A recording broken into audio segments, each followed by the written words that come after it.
Hi, hello, Hey. welcome.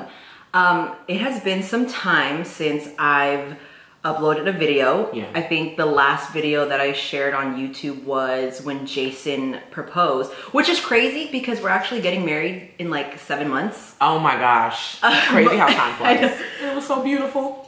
But, so this is gonna be a little bit different. We're gonna be doing a podcast. Yes. This has been something that I've kind of been discussing with Imani for some time now. Absolutely. Definitely.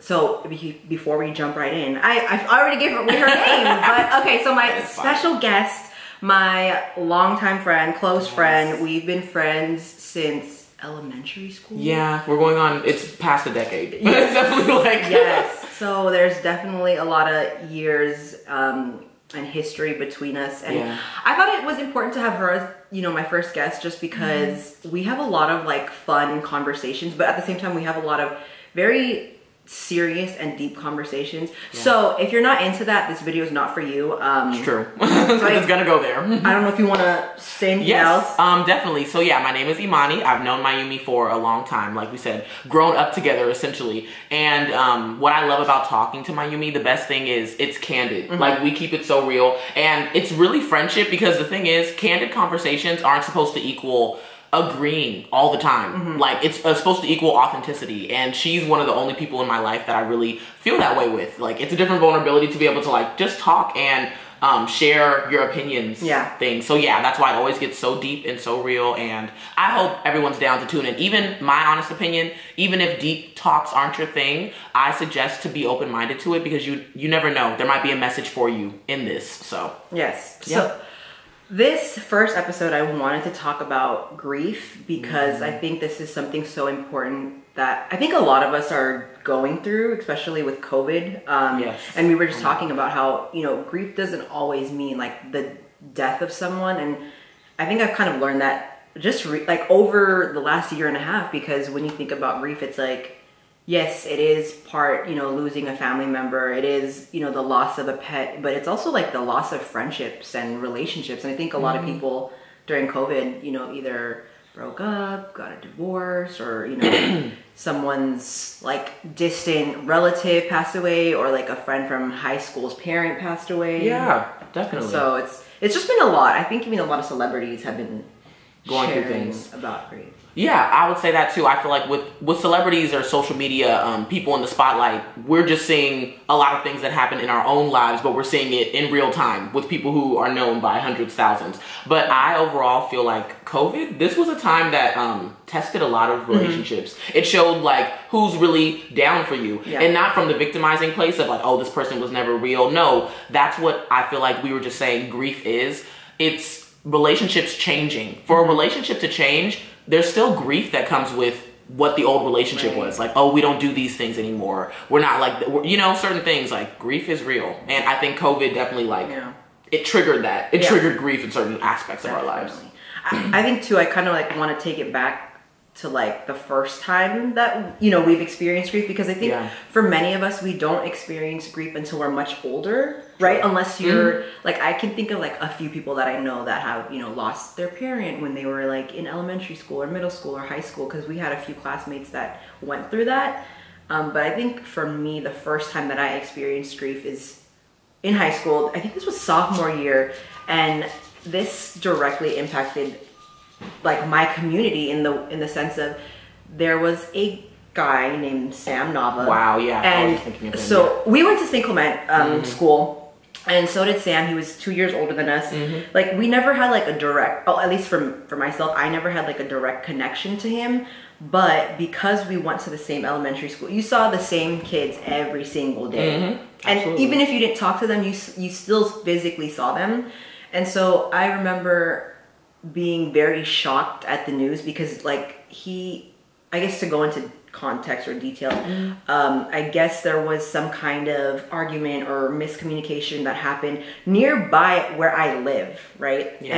And so they were driving down, like literally like 3 stoplights down from where I live is where the shooting happened. And I think what happened was he was in the back seat, like he wasn't even the driver.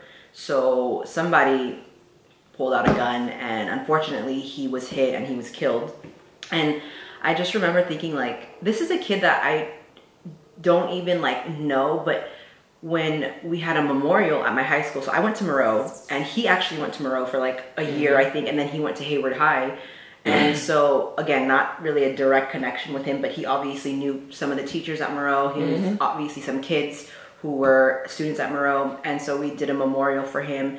And I remember leaving that, and I was so emotional. Like, I was like bawling, crying. And I'm like, I don't even know this kid, but I'm like so emotional because that was like the first time again, in my community where like somebody was lost. And this was a kid who was a senior about to turn 18, like a full life ahead of him.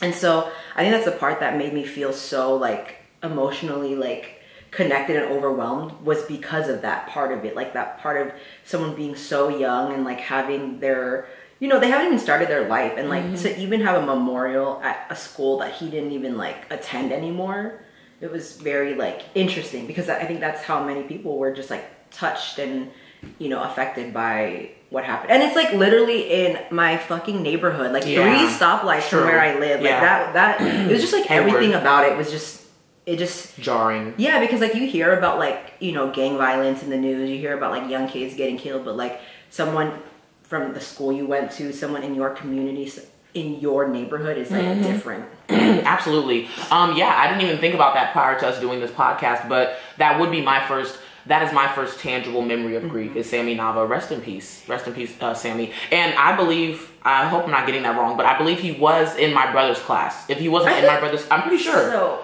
a year. I think they're a year. Yeah, maybe there's a year difference, but I know for sure that my brother is still in touch with Nicolette Nava. Oh, that's good. And like that's how it affected my life personally, was seeing my brother, the ways that it affected him, and just I'm able to say it with a beauty now, but the community that really came out of it did band us together as students and children at St. Clement, because it was just, like you said, it was jarring and chilling. And I mean, St. Clement's in Hayward, it happened in Hayward. It was also literally close to home, So that was a big deal.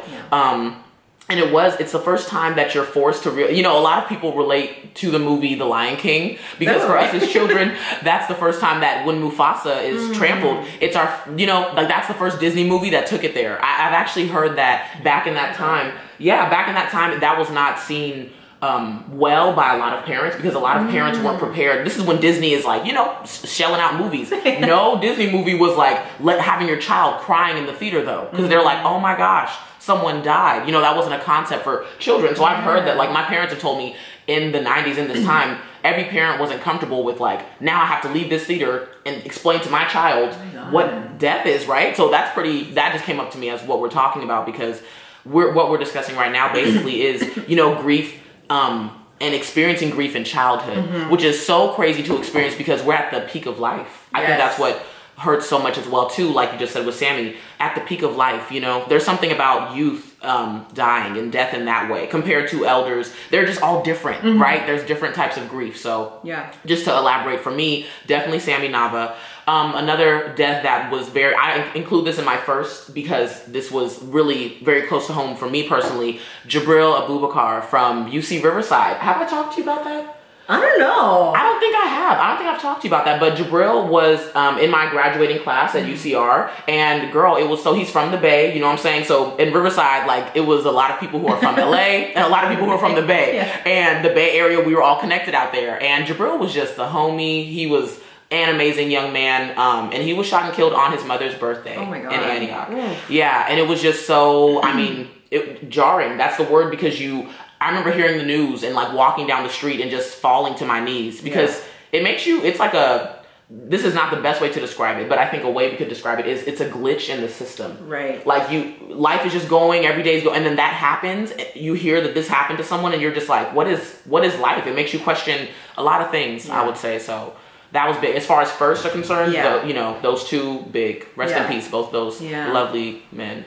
Oh, it's like when you like kind of like look back in time and you think about like all the times when we're impacted or when we're grieving, it's just like, it's sad, because I think Imani knows the amount of loss that I've dealt with in my life I'm only 27, and some of it's not even like super sad, but some of it, I think obviously, again, I didn't really know Sam Nava personally, but that was sad. But I think the first I guess the second time that grief really hit me was when actually one of my grandmas passed away, and it was very sudden for me. Like I think I didn't know the extent of how sick she was, but so this is actually not my mom's mom. This is my mom's older sister. So like in Filipino culture, like we don't really go by like great aunt, great uncle. Like if your Lola has siblings or has first cousins, second cousins, those are all your Lolas. Those are all your Lolos. Like she would always like my Lola would introduce me like at a family party, like, oh, this is Lola so-and-so. So it's like, it's just respect. And so this Lola, so I actually called her Chang Ning Ning. So Chang is another word for aunt. But when we moved to Hayward, I spent a lot of time at my aunt's house in Hayward because like if my parents ever needed a babysitter or they were gonna like be gone for like an overnight thing, they would take me to my aunt in Hayward, and that's where my Chang Ning Ning lived.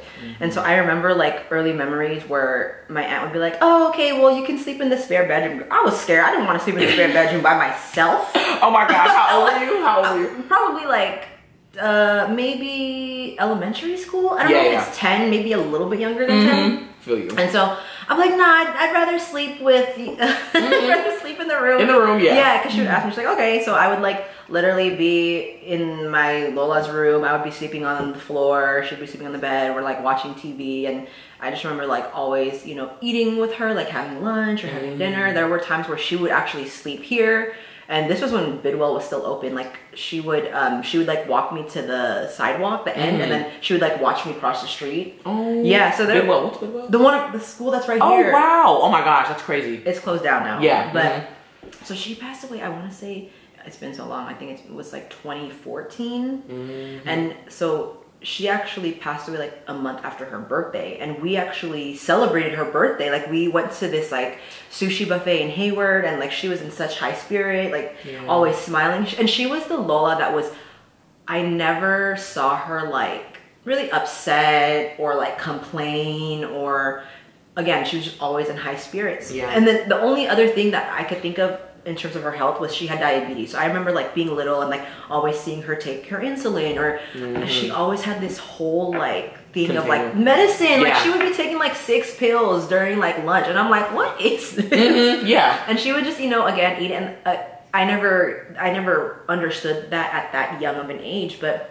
I think maybe just all of her illnesses caught up to her, and so she had passed away again very sudden. And I was just I was not expecting it from her, because she, of all of her siblings that were still alive, she was the one always walking, smiling, talking. And like my actual Lola, who, you know, we'll get to her, but she was always complaining. Like she was always in pain, and she, like, since I was in high school, she would always be like, oh, I'm dying. But obviously she didn't pass while I was in high school. But like Chang Ning Ning, you know, again, I think I was just like more like, what, in a blink of an eye. And I remember when she was in the hospital, like in her last days, my mom was like, you need to go to the hospital because we don't know when her time is coming. And I was just like, what the? Yeah, so for real. And I went, and I think at that point she was already in hospice, because I don't remember her being awake or responsive. And I want to say like a few days, maybe not even a few, maybe like a couple of days later, she, you know, my mom called me and she was like, oh, Chang's gone. And I was just like, this is, I think I cried out of like sadness and shock, but I didn't cry in the sense of like it being so painful. Does that make sense? Definitely. What you're saying is making me come up with the question. So another thing about me that anyone who knows me knows is that I've always been very, the word isn't even connected because we're all connected to this, but I've always been very interested, fascinated with conversations about the spirit. You know, spirituality, in a sense of like, that's what makes me want to ask you, do you think what was shocking for you about it is because death forces us to, you know, realize that the physical and spiritual are like two different things in a way? Like even that statement, she's gone, you know, like I don't know do you remember one of the first questions that came to your head, even the idea of like, if she's gone, where is she? No, no, I never thought about that. Really? Yeah. So what I guess what was the shock? I know for me, I think that's what's always been shocking for me with death is it forces you to think about the spiritual in a different way. For me anyway, because I can't say that my first thoughts have been like, where'd they go? Well, yeah, no, actually I think so. Because I do believe in heaven. I do believe in the idea that we go somewhere, like Right. spirit doesn't die. So Yes. it's like, then where are they, you know? That's a good question. I think at that time I wasn't really thinking, because I know there is that thing of like, okay, so heaven, hell. I think because it was so long ago, I can't like really remember all of the details in terms of like how I was processing it. But I think it was just more of like, one day you're here and one day you're not, and how do we move on, and what happens with everything. And like the thing with her is like, she's buried in the Philippines, so like we don't get to visit her. And like I think I told you about this, like I had a dream recently and she visited me, and like none of my other like lolas have visited me. And it was just weird because she talked in the dream. Like this, I want to say this was like a few months ago. In the dream, I came home, somebody was sitting on the kitchen chair, and I didn't know who it was from the back. And then when I turned, it was her. And I was like, what are you doing here? And she was like, oh, I'm just visiting. And when I woke up and I thought about it, I was like, this is fucking scary, number one. And number two, it's like, because there's no connection for me to like physically see her because she's buried in the Philippines. Like, I don't know. It was just very, when you say like the whole like spiritual world, like I think it was just in that moment where I'm like, oh, okay, their spirit's still here. They're not like gone. Yeah, and I know I had a dream similar, just as far as like someone visiting you. Like that's even that phrase, you know, I'm just visiting. It's like our minds can be blown, I feel like, by these things. But I know for me with Jabril, there was one moment where I was, you know, asleep and I saw him in my dream. But what's crazy, y'all, is like exactly what Mayumi's saying. We've had dreams before where you can like basically feel that you're making up the dream. Right. And not like you'll wake up and you'll know that like, oh, it'll be like somebody random, someone at your job that was in your dream. Right. And you know that it wasn't their presence that was really in your dream. But then when you, like what you're saying too, a spirit, like with Jabril, when I saw him in my dream, he didn't speak. But I was hearing what he was thinking or feeling, and it was just knowing this is real. Like that wasn't my imagination. There's times when you imagine someone in your dream, and then there are times when it's you know, a spirit of someone who they pass away, but it's physical. Like the spirit doesn't die. So that's trippy to think about overall. It's very like, I don't know. I think because like I would hear my mom or like my aunts, and they're like, oh, you know, so and so visited me, and like I think when I would hear those like years ago, I just went, huh. Yeah, it's like, you're just like, okay. It's like, okay, I mean, I don't think it'll happen to me. And sometimes in my mind, when I think of like people visiting you, it's like, oh, did I do something wrong? Or like, why are they thinking about me? Really? Send a message. So it's I asked you that too. Do you feel like there was a message for you in that dream? I don't know. I don't know. I think again, it goes back to the whole thing of like, I can't physically visit her like at her gravesite because she's buried in the Philippines. But I think for me, it was almost like a way of saying like, hey, maybe I need to go back to the Philippines. Like maybe I need to spend time with family and like just be there, because I remember when we went to the Philippines for the first time, I think I was like in 8th grade or high school, and Chang was there, and so we went at the same time. And she is a boss bitch. Like I'm not even gonna like lie, because just the way, and I think we've always talked about this, like in Filipino culture, is like women run the household. And I just remember like her always having such a strong presence, and always being like, everyone's always like, oh, do this, do that for her, do this for her, do that for her. Like it's just crazy. And so again, like when I think about her passing away and it being so sudden, like I was sad for a long time. I think it was sad for like months, maybe even a year, because I just couldn't process like why. It almost felt like, why did someone who was so good have to be taken so soon? But then when I think about like, okay, I think she was almost 80 at the time. And like, and I think 80 is kind of like average for people passing away. I mean, I don't really know a lot of people that are like 120. Yeah, no, absolutely. And I feel like too, just overall, it's great. My parents are out of town right now. They're in Las Vegas visiting my grandma and auntie. And my dad he wasn't saying this in a way that's like, you know, negative, but he was just saying like, you know, I want to see my mom. Like she's 81.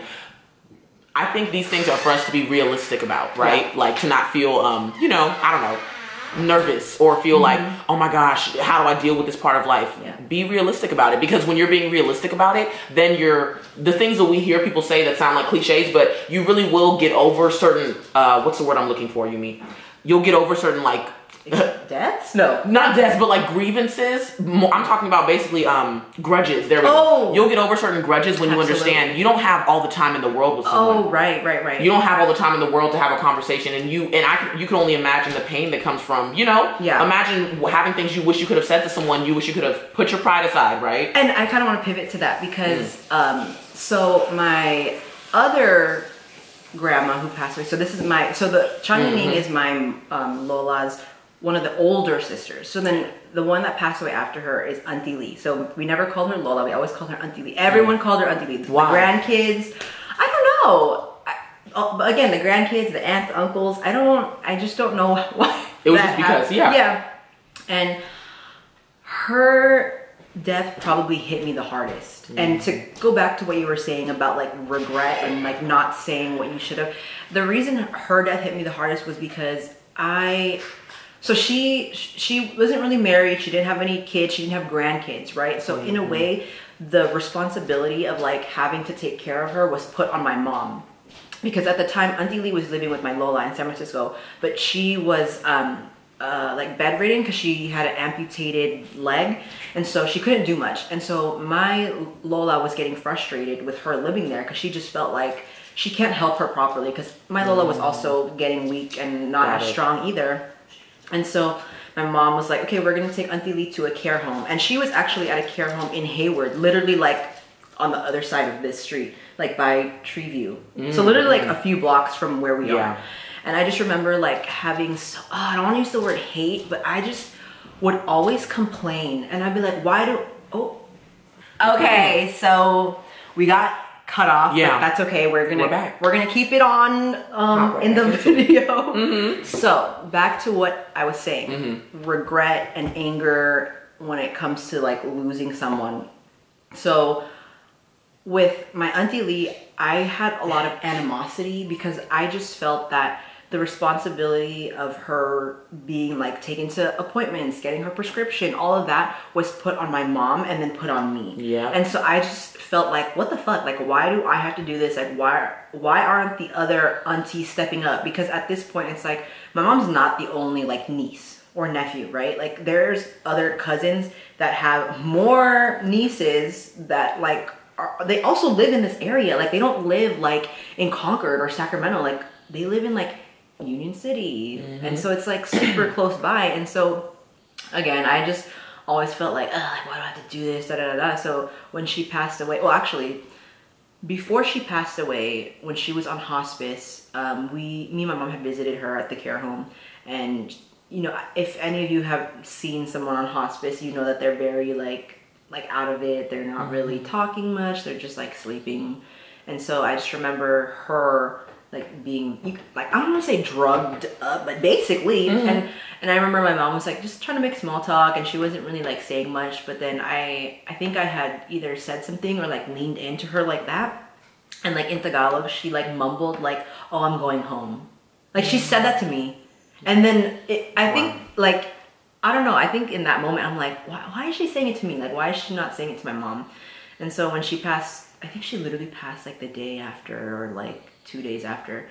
And again, I was just very emotional. And like, I felt so bad that like I had felt that way. And I think that's why it took me so much more time to heal from losing her. Like, I think it took me over a year because I had so much guilt. And I'm like, why did I think that way? Why did I have this outlook on her and what was going on? And I remember, and I said that during the funeral, like when I had gone up to say something, and I just said like, I don't get why I have to do this. Like, why aren't the other adults doing this? But in a way, it's kind of like a blessing because that gave me time to spend with her, to get to know her, to be with her. And it's like all these people who want to cry and be like da da da da da and be like, oh, thank you for everything. Where were you? You weren't there. You weren't fucking there. That's real. And like I can't stand that fake shit. Like I would just see people like posting and I'm like, but you weren't there when you really could have been. Yeah. Like don't. Wow, Yumi. But that's powerful. That's exactly why I'm like, we need to be more cognizant of like our loved ones, whether they're old, whether they're young, because you don't know when their time will come, and you don't want to feel like, oh, I should have done this, I should have done that, I should have been there more, because you're not going to get that back, and you're going to live with that guilt because again, that guilt haunted me of like, fuck, I shouldn't have felt the way that I did. Like, it was wrong to feel the way that I did. Wow. And let me ask you, how old were you again when this was happening? She passed away in like, oh my God, like maybe 2015, 2016. Yeah. So not that long. Like, So I was already in my 20s. You were in your 20s, got it. You know, I mean, because what I'm hearing that you're saying, I feel the need to bring some like valid reasoning behind what you were feeling, because at the end of the day, what you were feeling to a degree was real. There should have been more adults doing these things, you know? And I feel like that's the beauty of it. You've had to work through some feelings that have, you know, that you've had to work through, but the overall point is like, a lot of times in life, we will not be grateful for the blessings God's giving us until after the storm, So you're not alone in that. Like, we all go through that where we look back and we're like, actually, I'm grateful that happened the way it did, even if I couldn't see it then. Because to me, what it sounds like is just like God was giving you this opportunity to learn something earlier. Can we be real about something? No one would voluntarily sign up for that necessarily. Like, no one would sign up to have these duties to do, you know what I'm saying? You were forced into a situation that taught you a selflessness that like, honestly, it gives you a greater appreciation for life that other people chose to miss out on. Like, that's what I hear your story as. So to me, you know, I feel you, like, and I'm just saying, not like you need that affirmation, but you know, that's what I hear in your story. I think we all should have that perspective of like, seeing the blessing behind certain negative experiences we've had. And not that the experience was negative, but my whole point is like, girl, yes, there should have been people helping. Like, you know, I'm sure you're not just like, oh my God, like this is really what I have to do. Like, you're really doing things that there are other people that you know.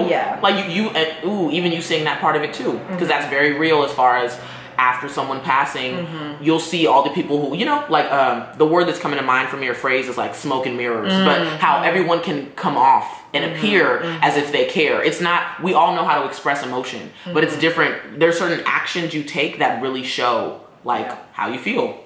And so, this is like just like a random memory of her, but I remember when I had to take her to a doctor appointment, and then I checked her in, and then the front desk person was like, okay, we're also gonna need a pee sample, and I'm like, oh. You're like, oh my God. I'm like, how am I gonna do this? Yeah. Again, she had her like leg amputated, so she's in a wheelchair. I'm like, how am I gonna? In my mind, I'm thinking I'm gonna have to hold this little cup under her to go. But that's not what happened. They give you like this thing that you put into the toilet bowl. So then it's basically like she has to pee in there, and I just transferred it. But I don't know. That was such a funny experience, because I don't know why I thought I would have to like put a little cup. Yeah, you were like, how am I gonna do this? Oh my gosh. Yeah, and it's really seeing like vulnerability. That's what you're making come up for me too. I feel like connected to grief in all aspects. There's grief that the person is experiencing, that's, you know, losing someone. And there's also, I don't know if it's the grief of, but the vulnerability of the person who's leaving, who's transitioning. That's such a vulnerable place to be in. And like you said, essentially you two share something that no one else has. Like, I think that's beautiful. I really do.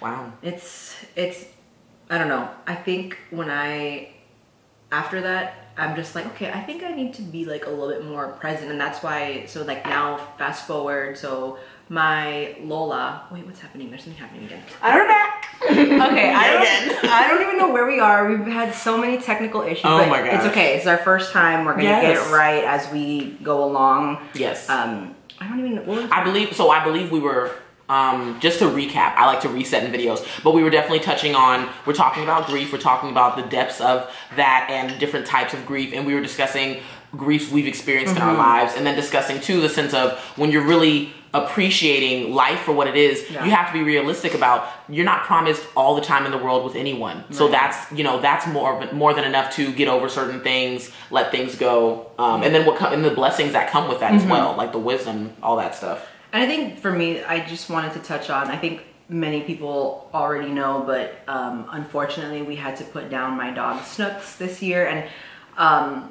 that has been probably one of the most difficult experiences. Like, although like with Auntie Lee, that one is the one that like hit me the hardest at that, you know, from that time. But I think losing Snooks was much worse, because I think when you're not expecting, you know, your pet to be so sick, and then you kind of feel like helpless. And to kind of like, I guess, explain a little bit more, one morning she was just like super cold. She was not like able to move. She was like, she couldn't even control like her bowel movement. Like, it was just really, really bad. And I remember taking her to the emergency, and we were there for like a few hours before they could even give us any information. And the thing too about like pets is like, it's so fucking expensive. Like, and it's so sad just because like there are a lot of, you know, as I've learned, there's a lot of people who unfortunately have to put their pets down because they can't afford it. Like some of this stuff is like $20,000, and you know, if I had $20,000, I would keep fighting. I would keep going. And I think why I have so much regret about putting Snooks down is because I just question, like, did I do the right thing? Did I fight hard enough? Did I pay enough money? Like, did I put a price on her life? Like, in a way, I felt like, did I play God? Because you can control the decision to say, hey, I think we shouldn't move forward. And in a blink of an eye, it's like a piece of you is gone. And that's how I felt, like a piece of me is gone. And I'm still adjusting. And there were a lot of days where I would be crying in the car. I would be crying in bed. I would be crying in the bathroom. I'd be crying in the family room because I just felt so much anger and guilt because I'm like, I feel like I killed her. Wow. And so that is the most recent grief. And that's the one that is still just, you know, lingering. And if I'm being completely honest, like I am not fully ready to like let go. And you know, you can even see if you come to my house, I still have 2 dog beds because I can't get myself to take it away. And like there was one day, I think this was like maybe like a few weeks after we didn't have her, and my dad was like saying something about like taking the bed away, and I said no, because I'm not ready. I'm not ready to like close that chapter. And although like, you know, there's pictures of her, like it's just not ever gonna like make her presence feel there. Like if I take her dog bowl, like we still have our dog bowl, we still have her collar, we got her, you know, cremated, she's here in the house, but there's just like these little reminders that I can't yet remove. Of course. And I don't think you should feel the need to, you know, like I feel like everyone, we have different time periods with this, but so Mayumi, this was such a good conversation. I was so grateful that she allowed me to be there for her during this time period, because she knows I've had multiple dogs and I've had to put down both of my previous dogs, that they lived a good life, but you know that it was the same type of situation. Like you said, it's dealing with illness with an animal, and not knowing that you might risk going broke, or like, you know, really not having the funds and means, and like knowing also to a degree that your pet wouldn't want that for you. They would not want that to happen. So it's this hard transition. And I know for me with my first dog, Ty, with him, it was the same, all the things you're experiencing. So give yourself that time. Like and for both of my pets too, Ty and Rebel, who've passed away, we have them both cremated. Like they're still in our home. Like, it's never the idea of like, you know, having to move certain things. And we even like with our new dogs, we like when Ty passed, we would tell Rebel about Ty. Oh, really? And then with our dog Callie now, she's a lot. She's very different than the dog. Girl, because you had 2 boys. Yes, she is a girl and she acts like it. But we've told her like, that's your big brother's house. Like Ty was there and then Rebel was there and now you're, you know, so it's just something that I think once again, we find the beauty in it. It's not the idea of like, let me move on, get over. I want to bring up this example too, because it was some picture I saw on Instagram, but it was like a bottle like this, like a bottle, and there was a big ball of grief in it. Like it was a ball and it was labeled grief. And then it said, there was like another picture and the bottle was a lot bigger. The ball of grief was still the same size. The ball didn't get smaller. The bottle just got bigger. And the photo was saying, grief is not something that goes away or even changes. We grow and we change and we're able to maneuver around it. Yeah. You know? So I'm sure, like, do you feel like that's something you could relate to a degree with Snooks? I'm sure it's still like in much earlier phases, but I told Mayumi, I'm so proud of her for even being at this place to discuss it, because this is a lot. This is not, people, if you don't understand, if you haven't owned a pet, you don't get it, but they're your sidekick and your companion. You tell your dog, your cat, your pet things, seriously, that you don't tell people, that they can feel, you know, they know when you're sad, all those things, so. Yeah, and like for us, like we had 2 dogs, and so even just like not having Snooks has made me kind of like bond a little bit more with Gambit, and like the bond will not, I'm gonna say it, my bond with Snooks, I don't think is comparable with Gambit, and I don't even know how it's gonna be when we, you know, decide to get another dog, because we're already talking about getting another dog like next year after we're married. But there's just like a part of me where I'm like, damn, like nothing will ever be the same. But you kind of have to realize that like no relationships are ever the same, right? No friendships are ever the same. No experience, like again, going back to like my Lolas, like those scenarios were all different. And it's like, you can only like learn and grow and like with the whole thing with like Auntie Lee and like feeling regret and not doing enough. Like that's why when, you know, my Lola, my mom's mom, when she got sick, I was like, you know, I need to do the same thing that I did for Auntie Lee. Like I need to be more present. And so like with my Lola, like this was like the beginning of COVID, because my Lola, my mom's mom, she passed away in May, like in the high, not the highest, but like during one of the peaks of COVID, she had passed away. But I was actually like visiting, like I would say every other weekend I would sleep over, and it was crazy to see my Lola in that state, because she was very coherent, but at the same time she was bedridden, and I wasn't used to that, because she was always like, you know, walking around, she could do this, she could do that, and to the point where, you know, she had a hospital bed, like we're cleaning her when she's using the bathroom, like we had to breathe, like it was a whole different experience from like Auntie Lee and like what I had to do with Auntie Lee with my Lola. And so it's just, I'm grateful for it. And you know, I even told my mom, like I have no regrets with how I went about Lola. Like I feel like I did absolutely everything that I could have, and I'm so glad that I, you know, vlogged at the early years, because I have a lot of footage of her. And like I can just like go back and I'm like, oh my god, I remember this. So that's amazing. You know, again, I don't have any regrets with my Lola who passed away, because I knew that I built a relationship with her. And I built memories. And again, just trying to like learn from that mistake with like Auntie Lee, and making sure that you don't question what you're doing and you don't feel like animosity. Of course. No. I was gonna say, I'm really like, what I hear from that too is that you stepped up in a way that I can relate to that with as far as with my pets, because what I hear and what you're saying is because of certain pains you went through in your first dealing with the first death, and it being so personal of you having to be a caretaker, essentially, like you were a caretaker and not really told all that entails. But then the next time it came around in your life, you had a strength. Same for me, like with my first dog Ty, him passing, I couldn't see his body, I couldn't deal with a lot of it in ways. And then with Rebel, I literally was sitting next to Rebel, like watching the last breath leave his body, because I had the strength of like, oh my gosh, this is my dog. He wants, you know, he wants to be around the people who love him, like not who aren't afraid to experience this. So it's growth. Neither was wrong. Neither ways we dealt with it the first time and the second time is wrong. And I also want to add to that too, I want to shift it a little bit to personal griefs, like we were talking about with relationships. So this is something I have to put out there.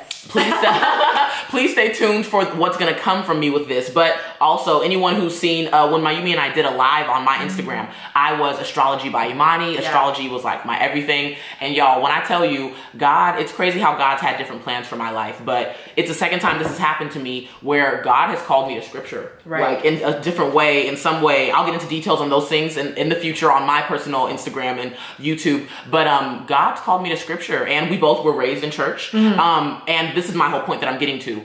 I no longer practice astrology. That's come from I know. This is news to me. It is news to her, yes. She did not know that prior to me coming here saying that. Yeah, I don't practice astrology anymore. And it's not from a place of me feeling like forced to. It's a choice I'm willingly making to embrace God more. These are things I'm gonna talk to you guys about. There's so many ways that we're not taught about the Bible.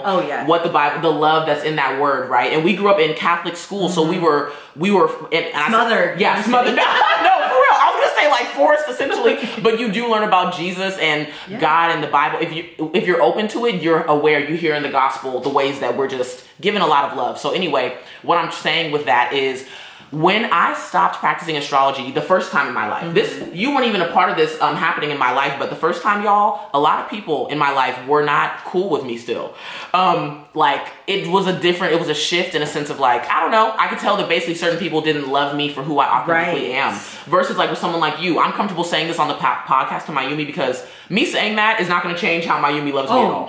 There's nothing about me saying that to you that's like, well, who are you as a person now? You know? So that what I'm bringing up with that, y'all, is we have to be comfortable grieving our old selves.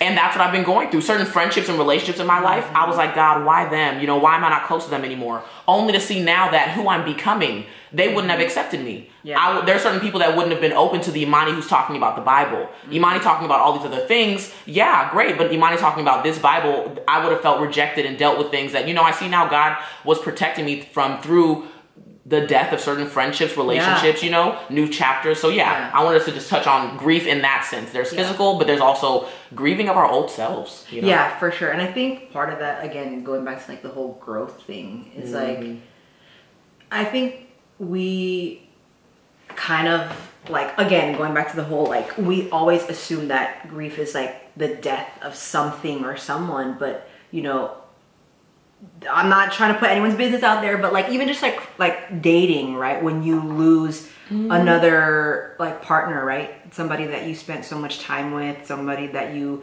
know thought you were gonna build a life with, and then they're gone. And although they're physically in this world, they're alive, but it's death, right? Yeah. Because death is like almost like passing, right? Passing on to a new phase, passing to the next life. And you know, whenever you always say to people like, oh, it's okay, like you always have the next like chapter.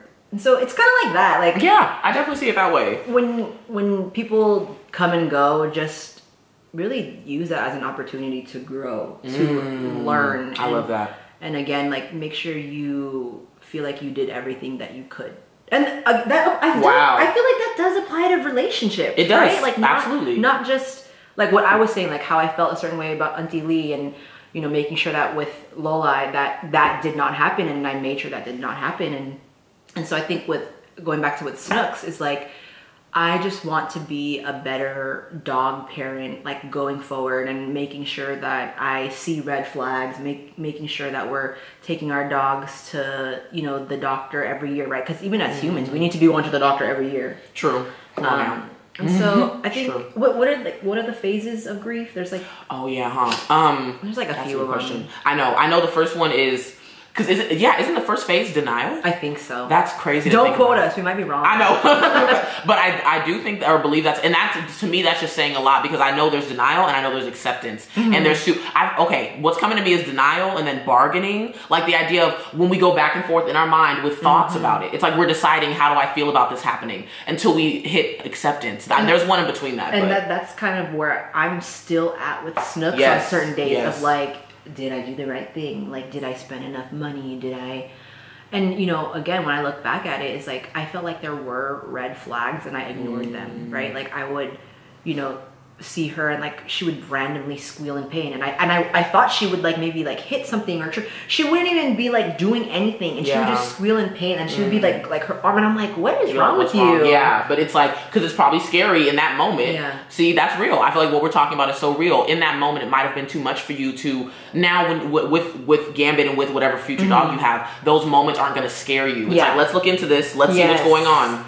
Ooh, life is not easy. and like, again, I don't want it to be about money, but you're better off like doing all that prevention stuff at a low cost than like waiting till the very end when the bill is gonna, and that goes for us, right, as people. So I think just being more like, same with ourselves. Yeah, just being more aware and be more responsible. I mean, I know that has nothing to do with grief, but in the sense of like no, because the other things Mayumi and I are going to talk about is definitely like sustainability. We both have different mindsets on it, but it's the truth of, when we're talking about with health, it's the same message of like, it might seem expensive to take care of yourself now, but the bill of how you're going to have to take care of yourself later with illness, it's going to supersede. It's going to be more money than putting the money into health and yourself and sustaining this world. So we have really good conversations about like sustainability and how we can be kinder, nicer to the world we live in. That's another thing for me, another shift. I just have to say this really quick, because with astrology, I loved it, but also people just love talking about themselves, and that's not a problem.